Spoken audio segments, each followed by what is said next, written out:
Welcome to CoreLogic's update on Australian housing market conditions for July 2016.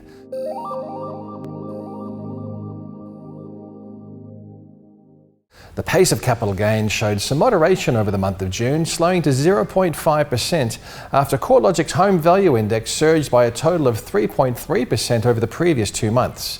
Although the headline results showed a reasonably strong rate of growth in dwelling values, 5 of Australia's 8 capital cities recorded a fall over the month of June. Monthly declines of more than 1% were seen in Darwin and Adelaide and Canberra, while the falls in Brisbane and Perth were less severe. The June growth figures can be attributed once again to strong gains in Sydney and Melbourne, where dwelling values rose by 1.2% and 0.8%. Hobart also showed a substantial rise of 1.8% over the month. While the higher rates of capital gains in Sydney and Melbourne can be tied back to strong economic conditions and high rates of population growth, the same can't be said for Hobart, where economic conditions and migration rates are gradually improving from a low base.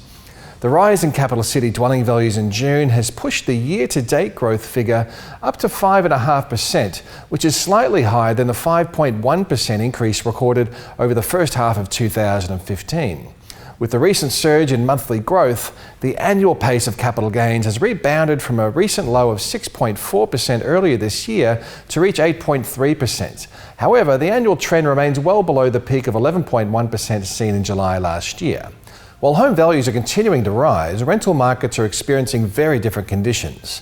Over the 12 months to June 2016, combined capital city rents have fallen by 0.6%, which is their largest annual fall on record. The only cities to record a rise in average house rents over the past 12 months have been Melbourne, Hobart and Canberra.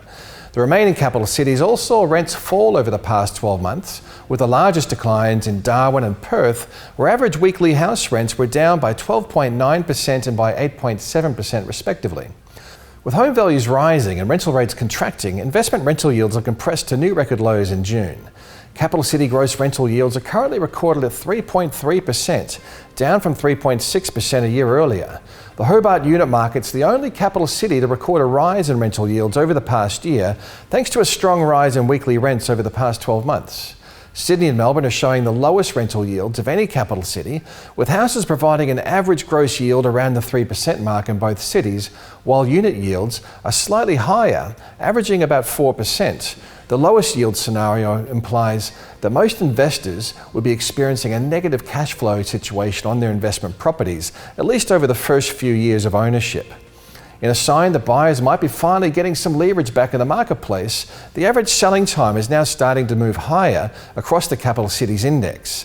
The average selling time is currently tracking at 45 days for those homes sold by private treaty, compared to 39 days a year ago.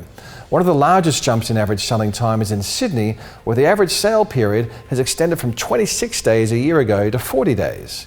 Vendor discounting rates are also generally expanding, suggesting sellers are having to offer up higher discounts on their initial listing price in order to make a sale. Both of these indicators provide a hint that housing market conditions may be moving through the peak of the cycle. Dwelling values in Brisbane recorded a fall in June, with house values declining by 0.1% and unit values down a larger 0.5%. Despite interstate migration improving and stronger jobs growth, the Brisbane housing market is struggling to maintain a consistent pace of growth. Dwelling values have risen by 5.3% over the past 12 months, mostly fueled by growth in house values, which have moved by 5.6% over the year, while unit values show a lower growth profile.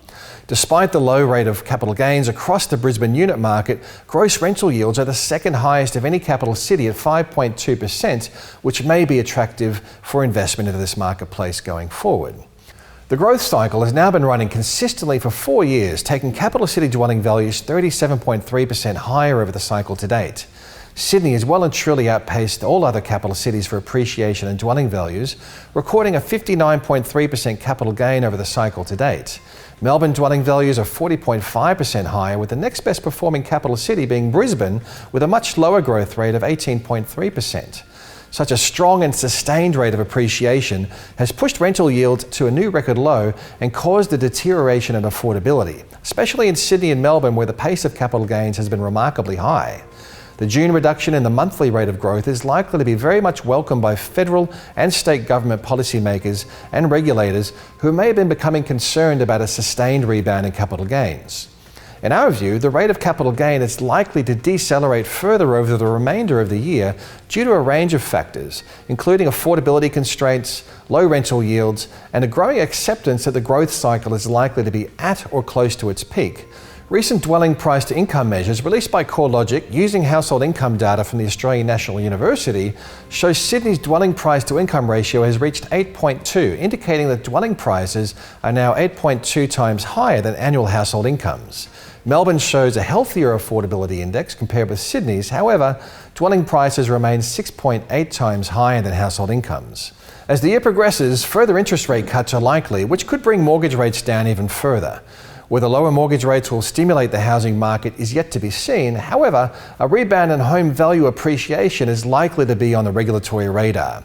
If the pace of capital gains remains consistently high, there's likely to be a potential for further regulatory response aimed at keeping a lid on the pace of capital gains in the housing market, whilst also allowing low interest rates to stimulate the broader economy. As always, thanks for tuning into the CoreLogic overview of Australian housing market conditions. There's plenty more research and housing market insights at a website located at www.corelogic.com.au.